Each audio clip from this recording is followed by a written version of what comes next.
The Penguin's twin henchman walked towards the Scarecrow's lab. Scarecrow hid his face behind a cadaverous mask, a mask itself mostly hidden under long black hair and a hat, like he was ready for the harvest. Scarecrow carried a rope around his neck like a man who had already been executed. One of them was carrying a box with the compound V they received from Two-Face earlier.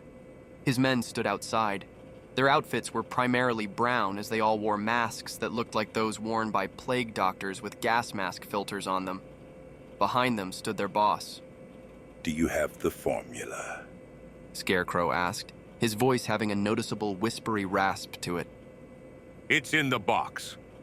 Scarecrow gestured to one of his men to examine the aforementioned box. The henchman walked towards and opened the box. He looked thoroughly at the box. "It's good, sir," the henchman told his superior as he grabbed the box.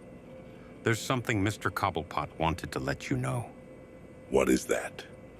"There's this group of outlaws from the same world as this Compound V crap. They don't want this stuff to sell on the streets, tried to bug the lounge, and killed some of our guys trying to escape. 2 of them are metas. Both of them have super strength, though the Asian one can heal fast while the blonde is bulletproof and shoots energy." "You're trying to caution me. I understand. What does Oswald want me to do if I happen to come to blows with them?" "He was certain you'd have some other experiments in mind, and is more than willing to let you use them as lab rats." Scarecrow smiled. "That I will."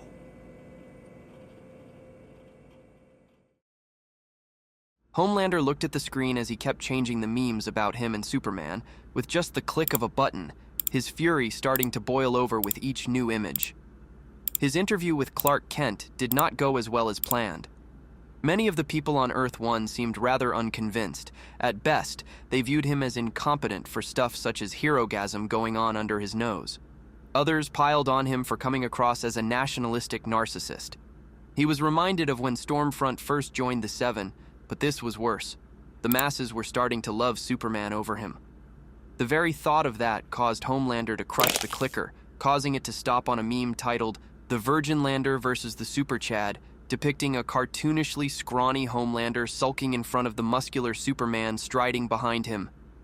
The very image enraged Homelander the more he looked at it.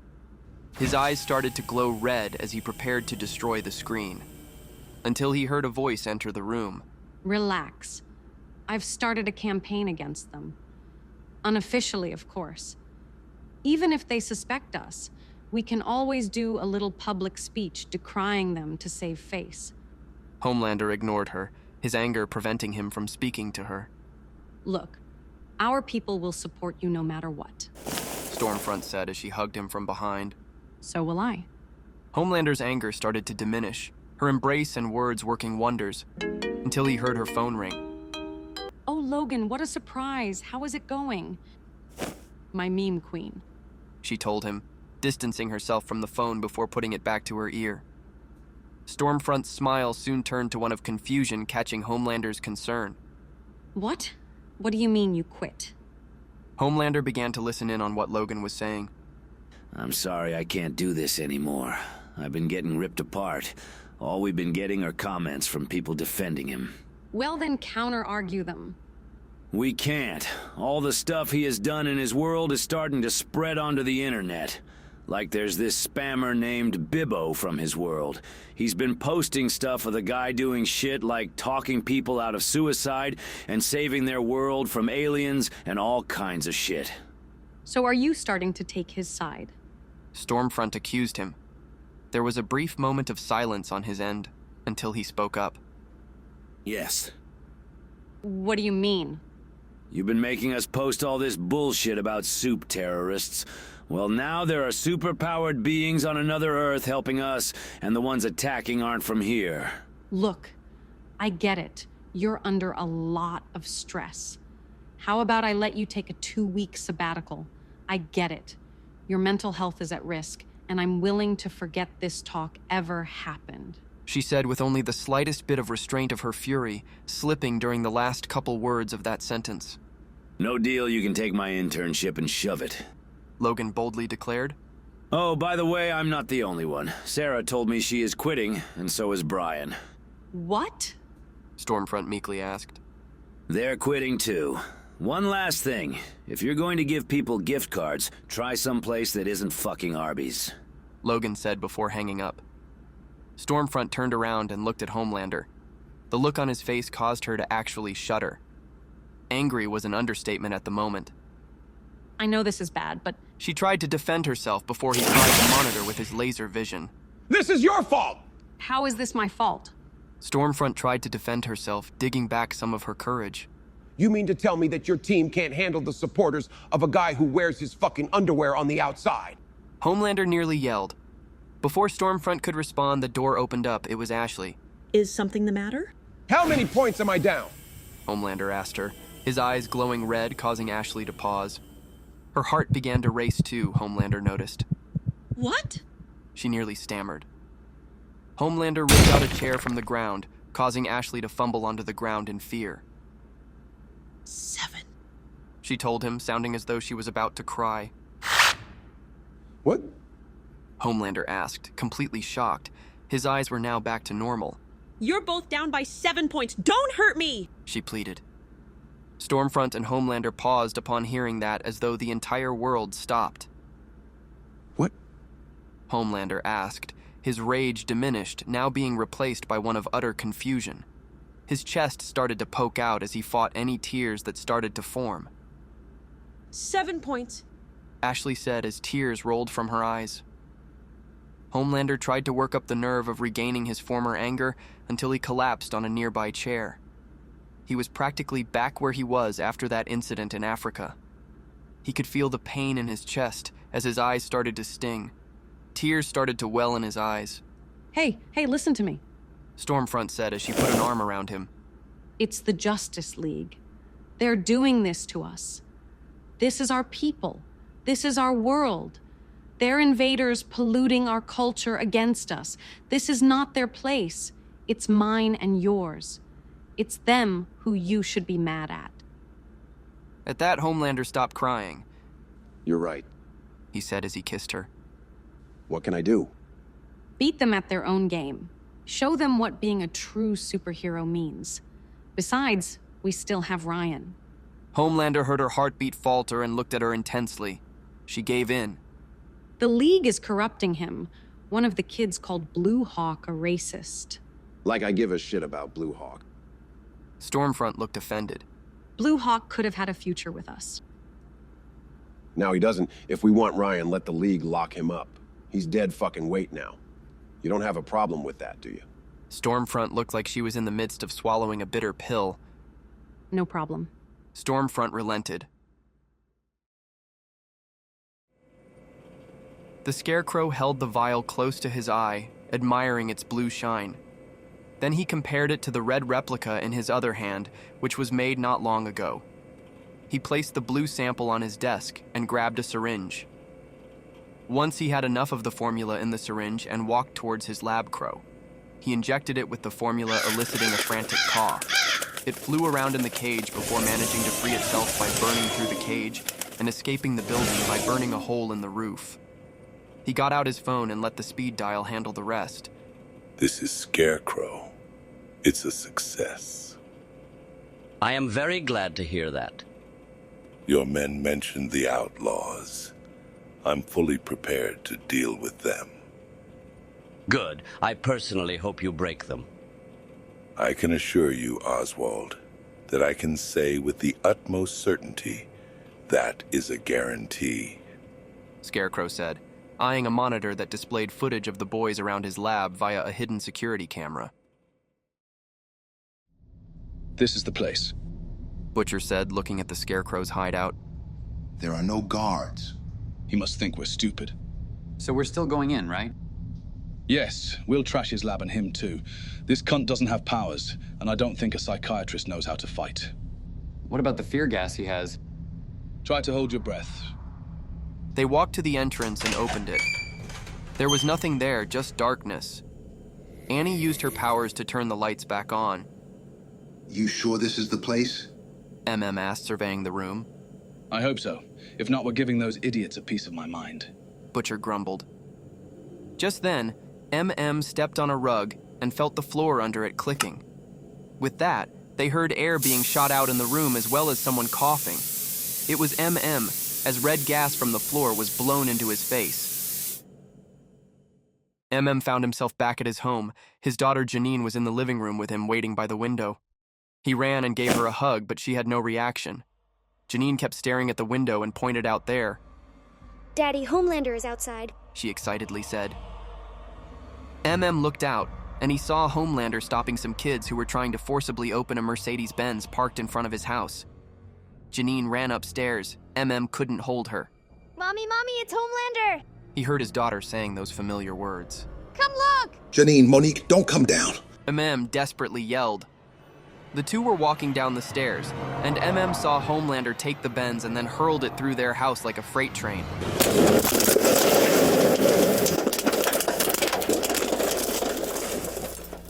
Somehow, MM was completely unharmed, but his wife and daughter were under the car. In a minute they were there, and then they weren't. Their bodies were like a memory made of flesh, just like his grandfather. The smell, the feel of the floor, it all felt too real. But MM knew about Scarecrow's gas. Not real, not real, not real, not real. Of course it's real. Homelander said and slapped MM across the room. MM's back hit the wall and blood dropped from his mouth. It was warm and he could taste it. He could feel it in his hand when he wiped it. That's not happening. It's not real. It might not be happening, but it is real, Homelander said, but not with his own voice. A deeper voice from the past spoke out of his mouth. His eyes lit up red, and when the lights turned off, it was no longer Homelander. Soldier Boy stood there. It was always real. Tears fell down from his eyes, his breathing became heavier. MM put his arms up and closed his fists, ready to die in a fight. You want to fight me, boy? Soldier Boy asked, now standing much taller. MM looked at his body. No longer a grown man, he was now little Marvin in his pajamas. Soldier Boy hit him with his shield and sent him through the wall. By the time he hit the floor, MM was an adult once again. Janine ran to him and gave him a hug. Even if this never happens, I will always be here, Soldier Boy said. His eyes lit up red, and once again, when the lights turned off, he was no longer Soldier Boy, but a different man, looking like Homelander, younger, with darker hair. It was Ryan. This older Ryan held MM's neck. There will always be one of me around. Ryan broke his neck and threw his body across the house.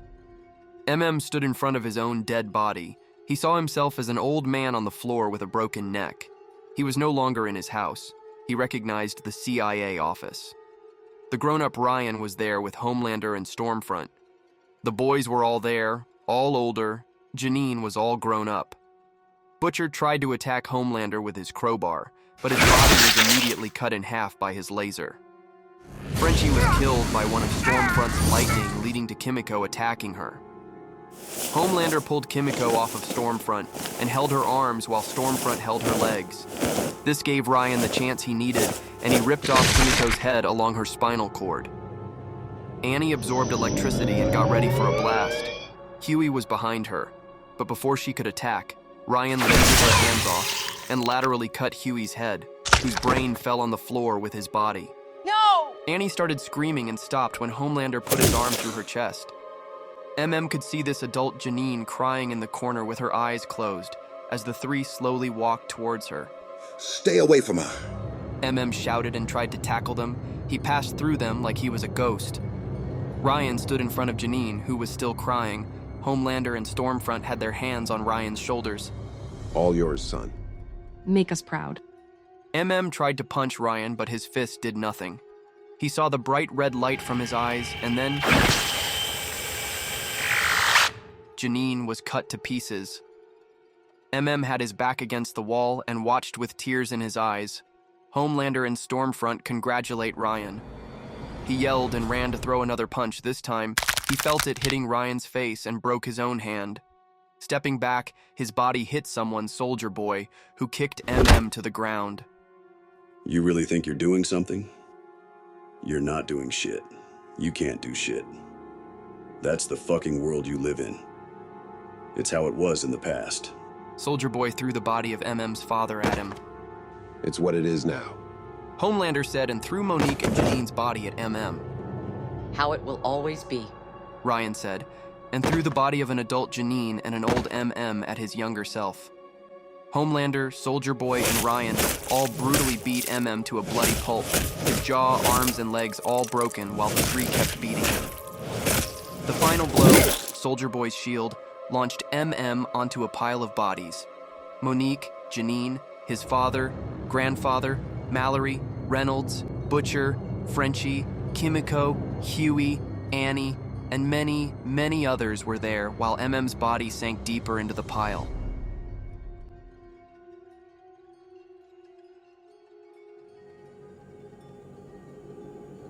The boys watched on in horror as MM collapsed onto the floor, huddling himself. Grab him, let's go! Butcher told them, sounding uncharacteristically worried. Kimiko picked up MM only for the door to be locked. I'm afraid that escape is no longer an option now, seeing as how the experiment has begun. The Scarecrow's voice announced from a hidden loudspeaker. Scarecrow, right? How about this, you let us go, and I don't shove this up your fudger? Butcher said, brandishing his crowbar. I can assure you, Mr. Butcher, I don't fear you. In fact, there is very little I do. However, I will give you and your companions the chance to find me. I've already made headway on your world's Compound V. 3 doors in the building all opened up. Split up. I'll stay with Mother's Milk and try to get him out of his bad trip. Fine. Keep yourself safe. Butcher told him as they split into groups. Annie went to the center door, Butcher and Hughie went to the right door, and Kimiko went through the left.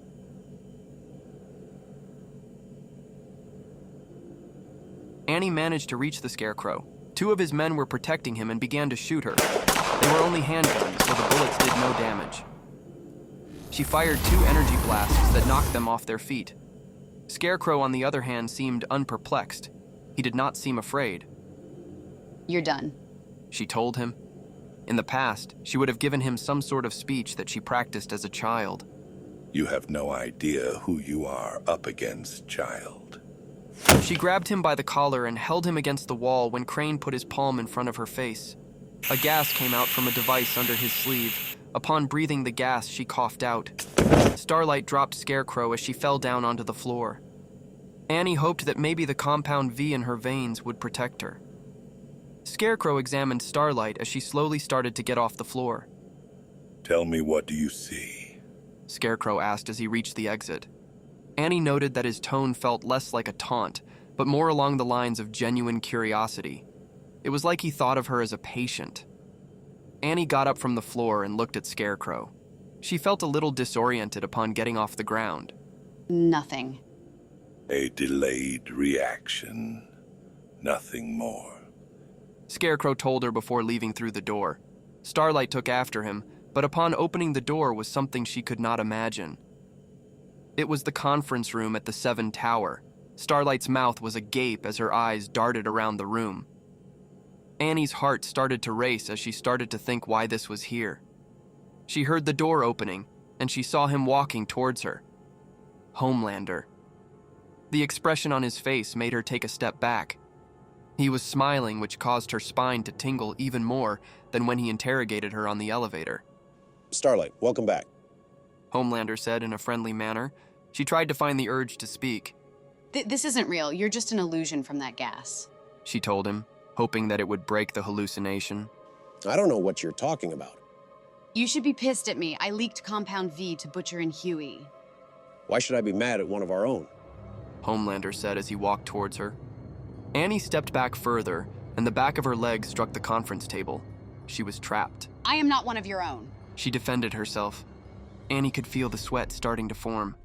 Why? Why are you acting like this? I just wanted to congratulate you on your first kill. Homelander said, actually sounding genuine, which only terrified Annie more. You truly are now a part of the 7 like you always wanted. Upon hearing that, Annie's heart skipped a beat. I don't... That man near Sage Grove, when you were over there with William. I know you killed him, and I know just how little you cared. I mean, you don't even know the guy's name, do you? I was defending... I mean, you didn't have to kill him to defend William and Campbell. There was a multitude of different ways to prevent that. Instead, you handled the situation just as I would have done. Homelander said. He pointed at the table, and the corpse of the man she murdered was just now on the table. Both seeing the corpse and hearing what Homelander said only made Annie's heart race. She could feel her skull start to condense on her brain like a vice. Her legs started to buckle and she sniffled, all while her stomach churned. I am so proud of you, Homelander said, smiling in a way that reminded Annie of her father. It was an accident, Annie said, defending herself. Despite that, she nearly choked out a sob when saying accident. Same. She heard A-Train's voice and saw him sitting in his usual spot. I didn't even learn the name of that bitch your boyfriend was dating. Despite the impossibility of the scenario from A-Train being here to Homelander being proud, it felt very real. Her stomach started to churn. She climbed over the desk and kept backing up. Oh, come now, don't leave us. Stormfront's voice said as though she just materialized on her chair out of thin air. We're the only ones you could possibly rely on, she said, trying to comfort her. Stop it! Starlight cried out, trying to activate her powers, but to her dismay, they were not working. Tears started to form in her eyes. Annie could only back away as the others slowly walked toward her, showcasing her hopelessness. You're not seriously going to think these other heroes will let you in once they find out, right? Homelander said as he approached her. I mean, just look at yourself right now. Annie kept backing away until she passed a mirror. She went back to the mirror and saw she was wearing the outfit Vought wanted her to wear. Only it was covered in blood, which she desperately tried to wipe off. That was when she felt someone touch her shoulder. I told you so, Annie, Maeve said, appearing out of nowhere. A startled Annie turned around and now found herself in new surroundings. It was the same dark tunnel she and the Seven chased the boys, where she was nearly forced to kill Hughie. It was dark. She could barely see anything. The only thing she could see was the silhouette of the Scarecrow. As the water started to splash, he began to run. Annie started to realize that maybe she was fighting back. It's not real. It's not real. It's not real. She desperately told herself as more tears started to run down her face. It was here she started to hear a voice. At first, she did not recognize it, but once the voice got louder, she recognized it belonged to the man she killed. They whispered into her ear. Some of these words were, murderer, hypocrite, criminal. Water splashed and the words started to get louder with each step Annie took. The words only grew louder. Killer, liar, freak, butcher. She closed her eyes and closed out her ears, practically on the verge of breaking down when she saw someone in front of her. He looked like the Scarecrow. Annie could barely see him, so she fired one of her blasts. They struck the man and knocked him down. She went up to the corpse and realized it was not Scarecrow. Rather, it was much worse. Hughie. Blood started to pour from the back of his head, and some came out of his mouth. His eyes were wide open. Annie was in a state of shock as her stomach started to turn. She retched onto the floor with her eyes shut tight. Annie kneeled down on the ground upon seeing this and went over to Hughie. The tears started to flow freely from her eyes. Hughie. She cried out, sobbing into his chest. You know what I was thinking when I was looking at him? Her own voice echoed around the tunnel. Hearing her own words caused Annie to look up. She saw someone standing in front of her covered in shadows. Why'd you pull the gun, you stupid fuck? Her own words echoed. Maybe once I would have cried over him, but now he was just another person in our way. Out stepped Starlight with a look on her face that would not look out of place on Homelanders, with the other members of the Seven watching on like it was a rite of passage. Annie lunged at the hallucination and started to strangle it.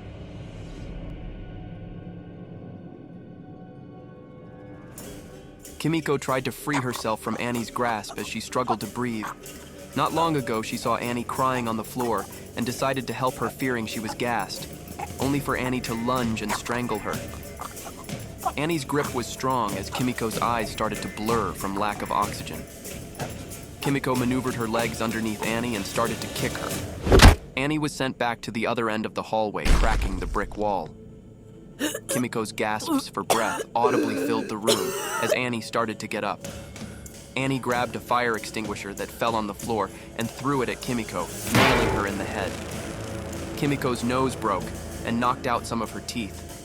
Annie yelled out in desperation as she fired an energy blast at Kimiko, sending her back. Kimiko knew that Annie had an advantage over her in a long-range fight, so she grabbed the fire extinguisher that had hit her. Kimiko started to spray it at Annie to create an impromptu smoke screen before throwing it at Annie. Further obscuring Annie's vision, fortunately, Annie's energy blasts made her visible to Kimiko. Seeing this as an opportunity, Kimiko charged at the smokescreen and tackled Annie into the wall. Wanting to end this quickly, Kimiko bashed Annie's head into the wall with all her strength. She managed to do so 3 times, creating a hole in the wall. But Annie freed herself and punched Kimiko into the next room, which was a bathroom. Kimiko crashed through one of the sinks, shattering it, as water began to spray around the room. Kimiko grabbed her ribs, which were definitely broken at this point. Annie pinned her to the floor once more and punched her in the face. I'm not like you! She yelled as she punched Kimiko with her right fist. I'll never be like you! She yelled out as she struck Kimiko's left cheek with her left fist. Annie began to pound her fists against Kimiko's head. Kimiko reached out for anything close and felt something made of porcelain. She grabbed it and hit Annie with a piece of the sink, knocking her off Kimiko. Annie's face now had a cut on the side, not to mention a bloody lip and nose. Kimiko got behind Annie and wrapped her arm around her neck. No! No! Annie gasped out as she tried to shake Kimiko off of her by driving her up against the walls. She managed to break through one, but Kimiko's grip was still tight. Eventually, Annie passed out. Kimiko got off of Annie, immediately checking her pulse, and a surge of relief overcame her as she noticed she was still alive. Kimiko got up, still feeling pain from her fight with Annie. Kimiko was exhausted from the fight.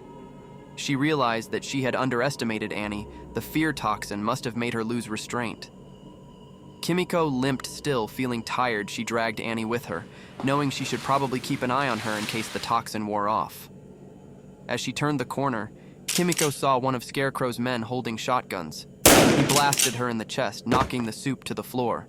Before he emptied the chamber on her just to be safe as more of his compatriots arrived. This commotion did not go unnoticed by Hughie and Butcher. What was that? Hughie asked, sounding worried. Fuck it all. Butcher cursed as he carefully moved to the source of the sound. They ran and saw the hole in the wall from Annie and Kimiko's fight, as well as Kimiko getting bound and dragged by Scarecrow's men with Annie in tow. Annie! Hughie cried out before shooting at the men. Scarecrow's men returned fire, forcing Hughie and Butcher to get out of the way. Next time, try not to warn them. Hughie angrily glared at Butcher. We have to save them. Just then, Hughie felt something sharp embed itself in his neck. Butcher went over to Hughie and pulled it out. It almost resembled a tranquilizer dart. Hughie opened his eyes and saw that he was in a graveyard. It was dark, misty, and cold. He looked at the graves in front of him and saw the names of the boys on them, all dead the present year. No, this isn't real. It is real. Annie's voice whispered in his ear. He looked around and saw the mist transform into an apparition of Annie. Annie? Why did you leave us? Annie asked, sounding genuinely sad. What? No, I didn't leave you. You left us when we needed you, and we died because you are a coward. Annie's ghost angrily accused him. Annie's appearance changed to something more monstrous. Her face resembled that of Count Orlok with red eyes. Just then, Hughie felt 2 pairs of hands grab his legs, causing him to fall down, as another pair of hands grabbed his arms and started to pull him down. Despite their decayed look, Hughie recognized the hands as belonging to Butcher, Frenchie, and Kimiko from their torn sleeves. Hughie tried to get up, but he was being pulled down into the ground like it was quicksand. Annie! Hughie pleaded as he felt the ground envelop his limbs before slowly sinking his chest into the ground. Annie's apparition disappeared, and there Hughie saw another woman standing under a tree. He could not see her face, but Hughie could feel that it was his long-lost mother. Mom! He cried out as he fully sunk into the ground. Hughie, get up, lad. Butcher called out as he shook Hughie. Hughie was lying on the floor, moving erratically like he was trying to free himself. Butcher slapped Hughie in an attempt to wake him from whatever nightmare he was having. Some fucking bad trip. Butcher grumbled as he continued trying to wake Hughie, until he felt something strike him in the back of his head, knocking him out. When he woke up, Butcher realized he was tied up next to Frenchie and Kimiko. Kimiko had a collar around her neck, but she still seemed unconscious. There was an alarming amount of blood on her shirt. The room was dark with only a small amount of light shining over the three of them from an overhanging lamp. What happened? Butcher asked, his head still hurting. What happened is, you attempted to stop my experiments. Scarecrow told them as he stepped out towards them. Scarecrow, right? Tell me where's the Lion, Tinman, and Dorothy? Butcher asked. The lights of the room turned on and they saw Hughie, Annie, and MM trapped in cells continually spraying fear toxin. Annie huddled in on herself. MM tried to break himself free by pounding on the plexiglass, and Hughie kept convulsing on the ground. They're right here. Let them go, or I swear I'll shove that stick up your ass. You are not in the position to make threats, Mr. Butcher. Kimiko tried to free herself, but was unable to despite the fact she was tied with rope. The collar inhibits your strength, Miss Miyashiro. Same as Miss January over there. Scarecrow told them as he got over to his table. You're going to use us as lab experiments? You're perceptive. Yes, that is my intention. How do you think the crime lords here will feel about you holding us as prisoners? I can imagine the short cunt won't be too happy about you keeping us here. Actually, Cobblepot gave me his permission to keep you as subjects for my experiments. Scarecrow said as he held out a breathing mask with a hose. He put the mask on Butcher before walking towards what looked like a gas tank. Scarecrow attached the hose to the nozzle. Tell me, Mr. Butcher, you appear to be a brave man. What is it that you fear? Speaking to you for another bloody goddamn second, straw cunt. I doubt that. Fear is a natural part of life.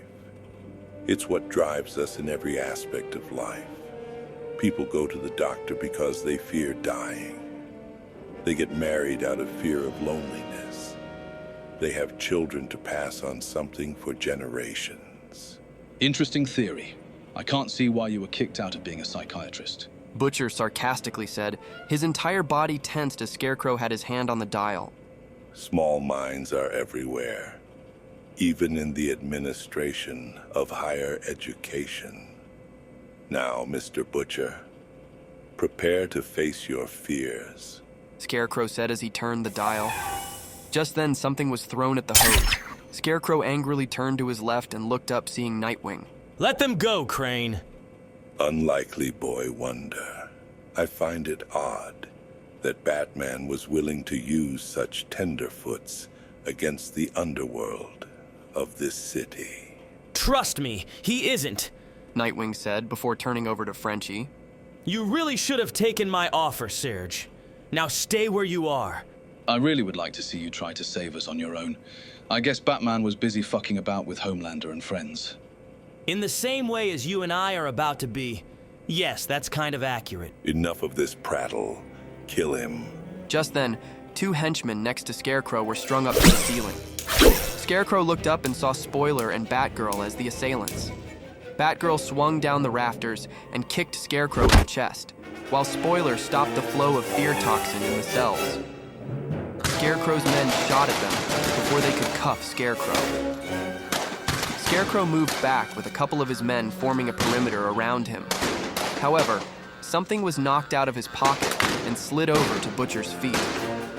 It looked like a remote with a button on it. Seeing no other option, he stomped on it. Kimiko and Annie's collars were now off, but while Annie was still feeling the effects of the fear toxin, Kimiko ripped herself free. Get the others, Butcher called out in the middle of the fire. Kimiko nodded and ran over to the cells where MM, Hughie, and Annie were. She picked up the men in the group and brought them over to Butcher and Frenchie, who were over by a stack of crates.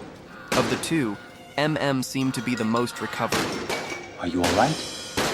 No, I'm pretty fucking far from being all right. But I'll still do what I can. Kimiko was now lifting Annie over her shoulder.